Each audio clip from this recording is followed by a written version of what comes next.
Alors bonjour à tous, ravie de vous accueillir une fois de plus pour, Expert Tips, le dernier avant, les vacances. Donc, merci de vous être mobilisés. Je ne sais pas s'il y en a parmi vous qui étaient aux estivales ce week-end, mais c'est vrai que du coup la semaine dernière a été chargée et c'est peut-être un peu dur aujourd'hui pour certains. Donc merci à ceux qui font l'effort de nous rejoindre et vous allez avoir pendant 3/4 d'heure un peu, speed. Une intervention sur la retraite, la réforme enfin en clair et ce qu'il faut faire, pour, contrer les conséquences de cette réforme avec Vincent Mondoubels qui est agent dans les Landes à Peyrehorade, suivi d'Adrien Scaramuza pour Dangean et Associés, qui lui vous parlera de management, de sens au travail et de motivation des collaborateurs. Tout un programme. Donc je vous laisse dans leurs mains. Mettons les questions plutôt à la fin des interventions, puisqu'on est un petit peu serré par le temps. Et si, pour ceux qui peuvent rester un petit peu après, on traitera toutes les questions. Allez, à toi Vincent et à tout à l'heure. Bonjour tout le monde. J'ai la chance de vous faire bénéficier de petits focus sur la réforme des retraites. Avant de commencer, pour vous expliquer comment elle se construit la retraite, il y a une base qui va être composée des régimes obligatoires, donc avec la retraite par répartition. Donc avec, vous voyez tout en bas de la fusée, la retraite de base qui est le régime général, donc sécurité sociale, CNAVPL et la sécurité sociale des indépendants et MSA. Ensuite, nous avons un second niveau qui est la retraite complémentaire qui va être composée pour les salariés, par exemple, de la Caisse des cadres, la GIRC, l'IRCANTEC et par exemple pour vous la CAVEC. Donc, c'est au niveau de la retraite de base que la réforme va intervenir. Et ensuite, on a tout ce qui est régime facultatif par capitalisation, où il y a la retraite supplémentaire, comme par exemple l'article 83 ou les compléments de retraite Madeleine ou les pentes salariales. Et enfin, vous avez la retraite individuelle, qui est le dernier étage de la cheminée, avec la mise en place du Périn. Voilà, c'est le gouvernement passé qui a mis en place ce dispositif pour un peu harmoniser les systèmes de retraite actuels et pour surtout inciter les gens à épargner pour leur retraite. Donc ça, c'est l'architecture de constitution de la retraite aujourd'hui en France. Concernant, alors pourquoi construire sa retraite? Déjà, parce qu'on va la percevoir pendant 23 ans en moyenne, donc soit un tiers de sa vie, donc ce qui n'est pas neutre. Parce qu'on cotise également beaucoup. Il y a 35% de taux de cotisation retraite pour un salaire par rapport au salaire, alors que pour un TNS, on a 15 points. Donc il y a un écart entre le statut de salarié et travailleur non salarié qui est quand même de 20 points. Ce tableau est intéressant parce qu'il met en lumière le taux de remplacement, c'est-à-dire c'est l'écart entre le dernier revenu en activité et le premier revenu à la retraite. Donc on voit que pour un salarié non cadre, ce taux il est de 69%. Pour un salarié cadre, ce taux il chute à 51%.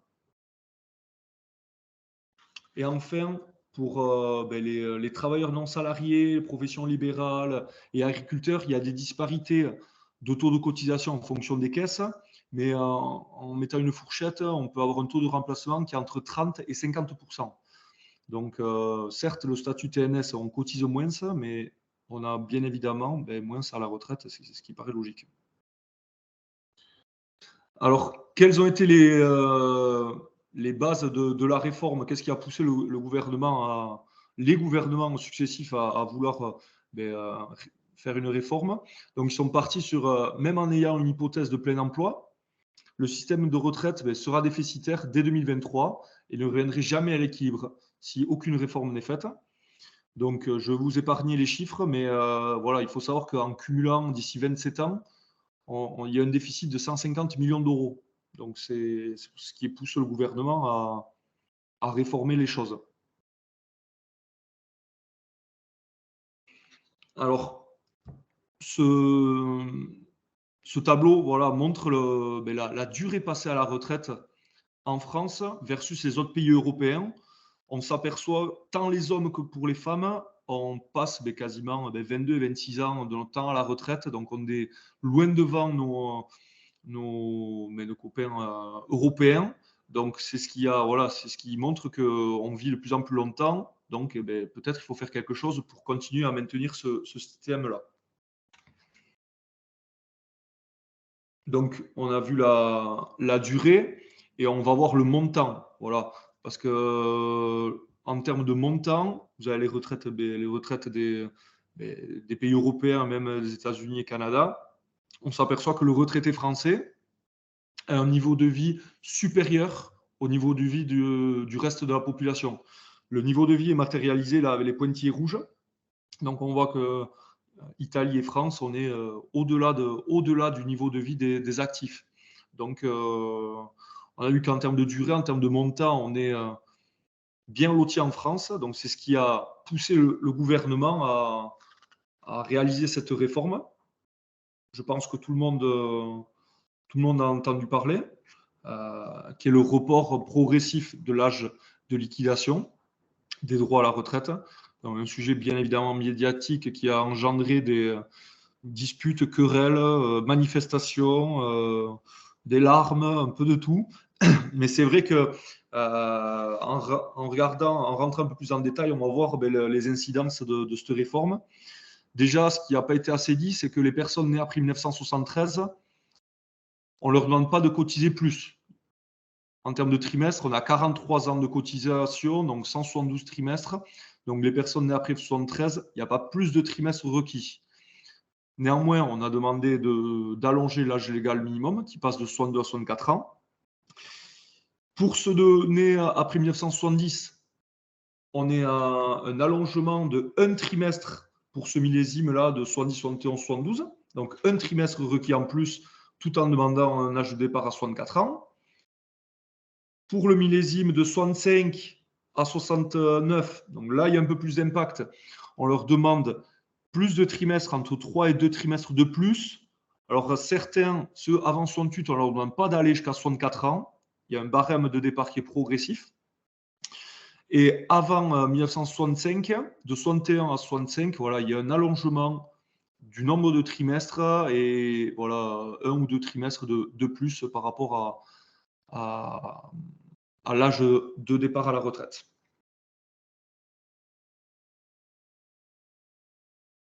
On va regarder le cas de Laurent, qui à 62 ans a quasiment tous ses trimestres, il a 167. Donc on voit qu'avant la réforme, malheureusement pour lui, il pouvait partir à 62 ans. Donc on va lui demander de décaler de 1 an et demi son âge de départ à la retraite. On lui demande également de cotiser plus. Donc malheureusement pour lui, il va avoir une perte du droit à la surcote de 1 an et 3 mois. Concernant Fabrice, qui est un cas assez intéressant. Donc, il a débuté plus tard dans la vie active. Donc, il a fait des études, il a commencé plus tard. Et à 62 ans, il va totaliser que 162 trimestres. Donc, pour lui, parce qu'il est jeune, le nombre de trimestres requis, on ne lui demande pas d'en cotiser plus, ce qu'on a vu précédemment. Par contre, on lui demande de décaler son âge de départ légal, de 62 à 64 ans. Donc pour lui, concrètement, il n'a pas d'incidence sur son droit à la surcote, parce qu'il n'avait pas la surcote. Par contre, ce qu'on peut dire sur ce cas-là, c'est qu'il aura même une légère majoration de ses droits, parce que sur la durée de cotisation, pour faire simple, le calcul des droits à la retraite, c'est le salaire annuel moyen, multiplié par le taux, multiplié par la durée d'assurance sur la durée de référence. Et vu qu'il va cotiser plus longtemps, il aura une légère majoration de ses droits à la retraite. Voilà. Donc là, dans ce cas précis, quelqu'un qui n'a pas ses trimestres, il aura une majoration de ses droits à la retraite grâce à cette réforme. Donc, on a vu précédemment le report progressif de l'âge de liquidation. On voit aussi que cette réforme, elle va adapter les dispositifs de fin de carrière, donc avec des cas prévus d'anticipation, que ce soit l'inaptitude, travailleur handicapé, ça ne touche pas. Après, par contre, tout ce qui va être retraite progressive, carrière longue, il y aura un report qui peut être également, malheureusement, qui aura lieu suite à cet allongement du nombre de trimestres et du départ légal à la retraite, qui passe de 60 à 62 ans. Concernant les carrières longues, donc il faut savoir qu'avant la réforme, pouvaient être éligibles à la carrière longue les salariés qui avaient validé 5 trimestres avant l'âge de leurs 20 ans. Ils pouvaient partir à 60 ans. Donc, suite à la réforme, il y a des nouveaux cuts de nouvelles bornes qui ont été instaurées à 20 et 21 ans. C'est-à-dire les personnes qui ont validé 5 trimestres avant 20 et 21 ans vont être éligibles à un départ anticipé aussi, soit 62 ou soit 63 ans. Donc, c'est vrai que ça aussi, ça n'a pas été beaucoup évoqué.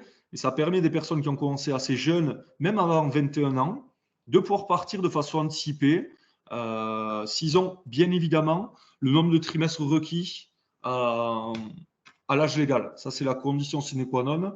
Il faut avoir, par exemple, à 60 ans, il faut avoir les 172 trimestres si je suis né après 1973. Voilà, ça, c'est le point qui est maintenu et important. Un autre point important et qui va dans le sens des cotisants et notamment là, dans ce cas-là, des femmes, des mères célibataires, pardon. Donc, cette réforme, elle va corriger un dommage qui était important parce qu'il va y avoir une surcote liée au nombre de trimestres supplémentaires au-delà de 63 ans. On prend l'exemple de Valérie. Elle a travaillé toute sa vie durant et elle a validé ses 5 trimestres avant ses 21 ans. Elle a en plus les trimestres d'enfants élevés de 16 trimestres. Donc, ça veut dire que dans ce cas-là, Valérie, elle aura le choix entre soit partir en carrière longue, soit décaler son âge de départ pour bénéficier d'une surcote liée aux majorations des trimestres.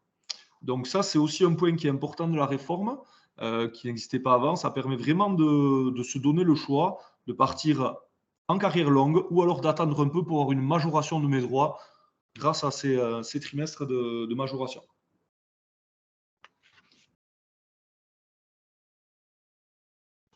Donc, on a vu voilà, le report progressif, les dispositifs fin de carrière. Un dispositif aussi qui tend à être amélioré, qui va être amélioré parce qu'il n'a pas été assez utilisé, et pourtant il est vraiment intéressant, c'est la retraite progressive. La retraite progressive, pour vous expliquer, c'est la faculté, la possibilité qu'un salarié puisse continuer à travailler, par exemple, 3 jours par semaine dans l'entreprise, et les 2 jours restants, il perçoit sa retraite. Donc, ça, c'est vraiment un dispositif qui était sous-coté et peu de personnes l'utilisaient. Pourtant, c'était quand même assez intéressant. Donc, ils vont inciter les gens à utiliser ce levier-là. Donc, avec la possibilité de liquider 2 ans avant. L'employeur, s'il refuse, il devra le motiver. Donc, ça, c'est important. Il y a également, dans le relevé de carrière, c'est l'EIG qu'on reçoit maintenant dès 35 ans. Cet item de la retraite progressive sera mentionné. Et la retraite progressive est maintenant éligible aux fonctionnaires, chose qui n'était pas possible avant. Cette retraite progressive, il faut savoir qu'elle va être productrice de droits pour la retraite future. Quelqu'un qui continue à travailler, il travaille 3 jours à l'entreprise, on va garder le même cas, 3 jours à l'entreprise et 2 jours à la retraite. Sur les 3 jours à l'entreprise, il va continuer à se générer des droits pour la retraite. Voilà. Donc, c'est vraiment un point qui est important. En plus, je pense que pour le chef d'entreprise, l'intérêt aussi, c'est de conserver quelqu'un en fin de carrière, garder des compétences et le garder motivé. 3 jours par semaine, c'est toujours intéressant. Et en plus, il y aura une économie de charge parce qu'on n'aura pas besoin de verser les salaires pendant la semaine parce qu'on ne le paiera que sur 3 jours. Donc, c'est aussi un point important pour l'entreprise. Les conditions pour être éligible à la retraite progressive, c'est avoir atteint le taux plein, que ce soit en âge ou en trimestre requis, il faut avoir liquidé toutes ses retraites en même temps. Et enfin, il y a une franchise de 6 mois avant d'intégrer son dernier employeur. Donc ça, ce cut de 6 mois, ça permet d'éviter qu'un salarié soit mis à la retraite progressive par son employeur, justement. Voilà, tellement que c'est avantageux pour qu'il y ait quand même des garde-fous. On met cette franchise de 6 mois. Voilà. Elle permet de décourager cette restriction est justifiée par le fait de décourager des liquidations de pensions de retraite prématurées au détriment de la surcote. Voilà, c'est ce que je vous disais juste avant. Un point important qui a été aussi le cheval de bataille du gouvernement avec la pension minimale à 1 200 € par mois.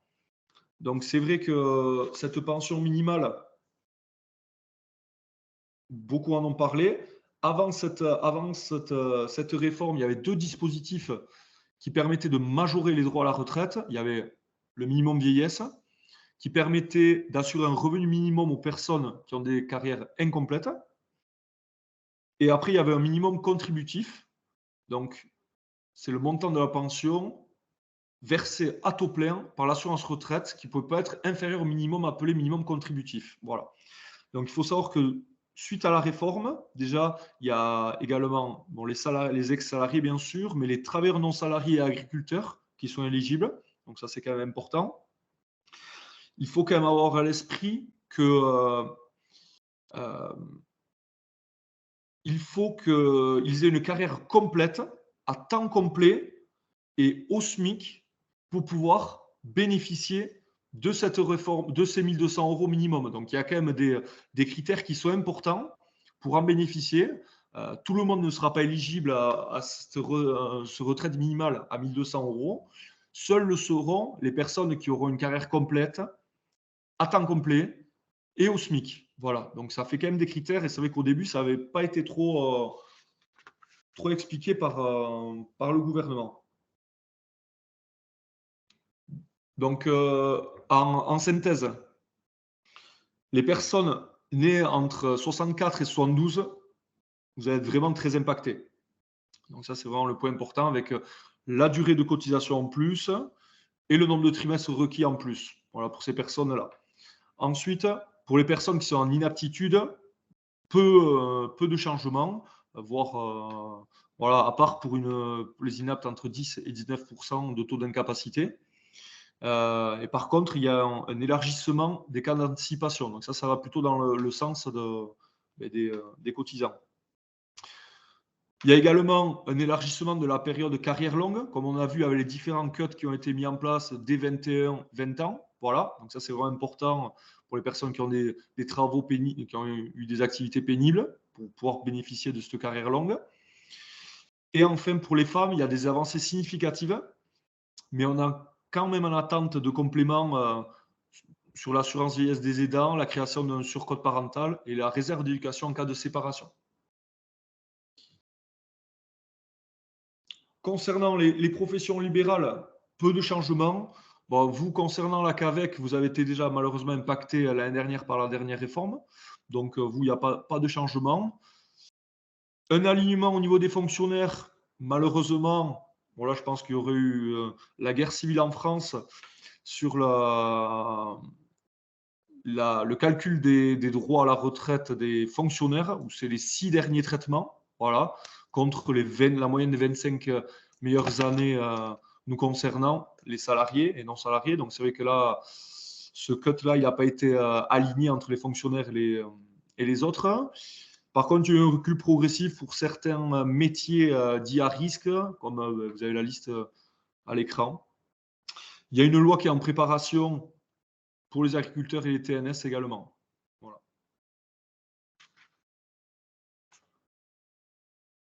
Alors, en synthèse, ce tableau, il permet de mettre en lumière, en fonction des catégories professionnelles, des revenus des personnes et quand ils ont débuté dans l'activité, de voir l'incidence de la réforme. On voit que, par exemple, pour un ouvrier qui a un revenu à 30 000 € brut, qui a commencé à 20 ans, voilà, il a un gain de retraite entre 3 et 20 € par mois. Un cadre qui a un revenu de 70 000 € brut, qui a commencé à 23 ans, il a un gain entre 10 et 20, 10, 20, 30 € par mois. Et un cadre sup qui a des revenus à hauteur de 120 000 euros, qui a commencé tard en activité, va avoir entre 20 et 70 euros de plus par mois. Donc, cette réforme, quand même, n'impacte pas, il n'y a pas de perte de pension pour les retraités, donc c'est quand même un point qui est plutôt positif. Alors, des fois, il y a des impacts qui sont infimes, des majorations infimes, mais il n'y a pas de perte liée à cette réforme. Donc ça, c'est quand même un point important de la réforme. Alors, ça, c'est un point très important. Vous allez être confronté, je pense, à des clients qui ont effectué des rachats de trimestres. Là, on prend l'exemple de Guy, qui avait racheté, vous voyez en bas à gauche, avant la réforme, il lui fallait 170 trimestres pour le taux plein. Il en avait acquis 164, il en avait racheté 6. Malheureusement, après la réforme, il passe à 172 trimestres. Donc, il a toujours les 164 trimestres acquis, plus ceux qu'il va acquérir de 62 à 64 ans. Donc, au final, il a les 172 trimestres sans les 6 trimestres rachetés. Donc, malheureusement, il faudra accompagner votre client dans les démarches administratives pour qu'il obtienne le remboursement de ses rachats de trimestres, en sachant qu'il a bénéficié de déductions fiscales. Donc, c'est vrai que c'est pas judicieux d'avoir racheté les trimestres. Nous, à titre indicatif, ce qu'on faisait, nous, à nos clients, c'est qu'on ne faisait pas racheter les trimestres. On provisionnait l'épargne, le montant du coût du rachat du trimestre sur un compte épargne qu'ils avaient à la banque ou auprès de leur assureur. Et au moment de partir à la retraite, on faisait racheter pour éviter justement que s'il y a des réformes d'ici là, il y a des rachats de trimestres qui ont été rachetés justement inutilement. Donc ça, c'était malheureusement, vous allez rencontrer par la suite des clients mécontents qui ont racheté et qui vont devoir subir le parcours du combattant pour récupérer leur dû.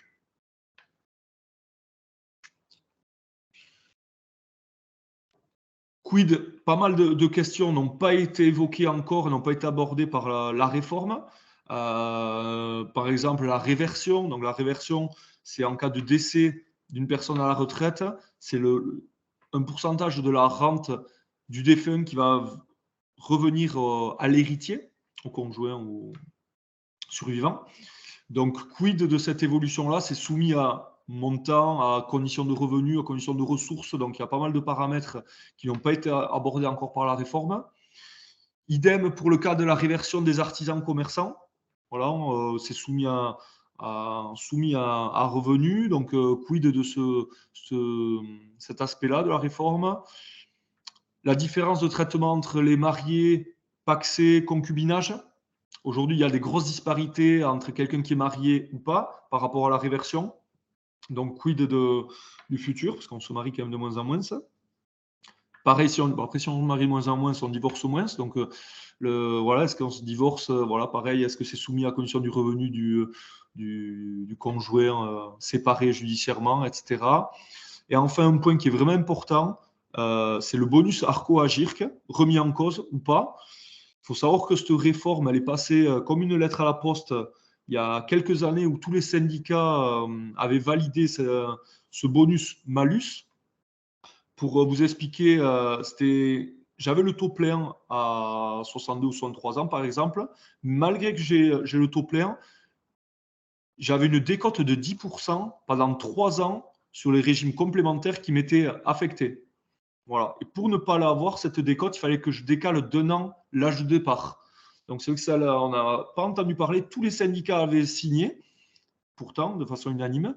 Et là, on ne sait pas ce qu'il en est. Voilà. Est-ce que ça va être remis en cause ou pas parce que sinon, ça va décaler de 64 à voire 65. Donc, c'est un peu plus problématique pour des personnes qui bénéficient de complémentaires. Donc, voilà, j'espère avoir été clair.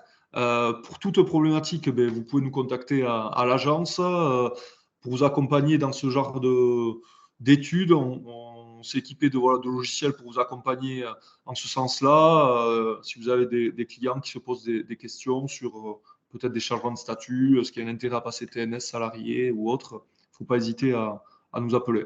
Je vous remercie en tout cas.